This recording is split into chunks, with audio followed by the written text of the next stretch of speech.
Olá, bom dia, boa tarde, boa noite.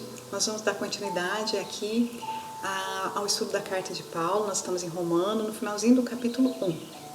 Por isso Deus os entregou a paixões aviltantes. Suas mulheres mudaram suas relações naturais por relações contra a natureza. Igualmente os homens, deixando a relação natural com a mulher, arderam em desejo uns para com os outros, praticando torpezas homens com homens e recebendo em si mesmos a paga da sua aberração.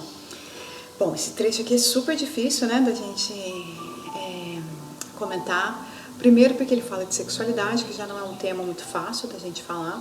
Segundo, porque este finalzinho aqui fica parecendo homofobia, simplesmente. Um preconceito, né, das relações homoafetivas. E aí, conhecendo Paulo, como a gente tem tido a oportunidade de conhecer por Paulo Estevão, por estudo, né, das cartas, né, enfim, ou mesmo por Atos dos Apóstolos, a gente vê que não combina, né? Não combina ter uma atitude preconceituosa com Paulo. Claro que ele é um homem do seu tempo também, né? Mas mesmo sendo um homem do seu tempo, ele, por exemplo, lá em Paulo Estevão, tem duas cenas que acho que são importantes para a gente contextualizar essa dificuldade de aceitar uma homofobia do Paulo, né? Ou um machismo também, embora ele esteja circunscrito aos valores da época. Uma cena é aquela em que ele vai pedir favor para Popéia Sabina, a amante preferida de Nero.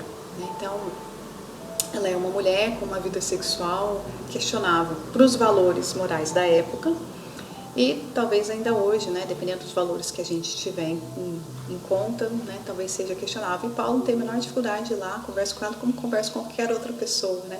E a comunidade cristã ali questiona e ele explica e bate de frente com eles e fala, e se fosse um homem alcoolizado, poderia? Então, ele questiona o machismo ali naquela época, né? Então, nesse sentido, a gente vê que Paulo está à frente do seu tempo.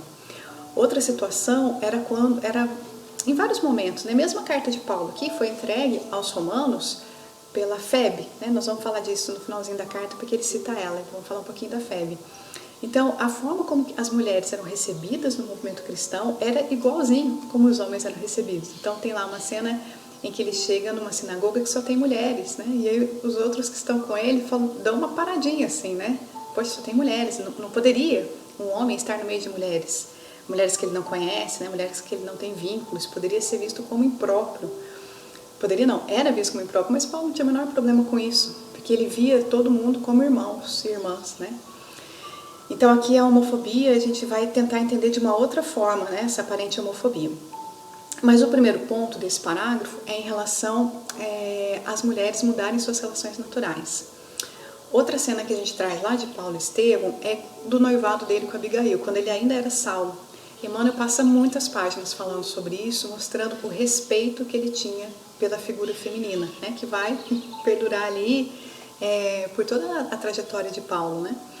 Então, quando ele diz mudam suas relações naturais, a gente aqui está entendendo que o que é relação natural para Paulo, né? Relação natural para Paulo, que é alguém que fez vínculos, né, de muita fraternidade, é ter a sexualidade, ter a expressão da sexualidade como uma expressão do afeto, do amor, e não da superficialidade, não da mera aparência física. A gente pode lembrar que o Chico Xavier, lá naquela entrevista do Pinga Fogo, entrevista famosa, que está no filme dele, filme sobre ele, né? Ele fala também muito tranquilamente sobre sexualidade, como uma potência criadora, né? E aí, para a gente criar algo, a gente precisa depois cuidar deste algo, né? E isso, para fazer isso, a gente precisa de vínculo. Mas, em todos os momentos, né, da história da humanidade, até hoje, sempre que a gente tem encontros sexuais em que a gente está preocupado só com o corpo, a gente vai ver que isso é a expressão do egoísmo e não numa construção, né, maior de vínculo, de afeto, de cuidado, né? Isso me faz pensar assim, sempre que a gente tem essas demonstrações assim muito preocupadas com a sexualidade em si, né? Em viver o sexo assim ou assado, minha dúvida sempre é, olha, se um desses parceiros aí sofrer um acidente, ficar doente, você vai cuidar? A gente vai cuidar ou a gente estava só preocupado com o sexo mesmo? Então, se a gente não vai oferecer algo que é o cuidado quando for necessário, então isso não é um vínculo. Isso é superficialidade e isso não nos auxilia na nossa evolução espiritual, porque é um pouco perda de tempo, né? Porque é nos vínculos que a gente se conhece, é nos vínculos que a gente consegue fazer as vontades de Deus, né? Porque é entre as pessoas que a gente se ajuda. Né?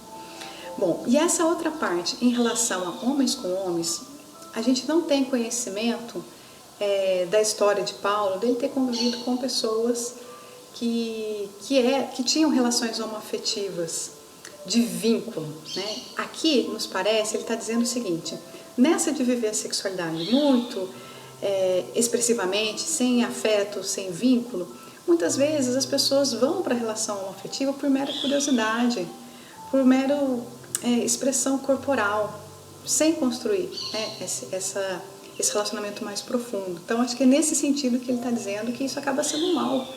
Porque você pode despertar na outra pessoa a expectativa de que isso vai ser um vínculo, né?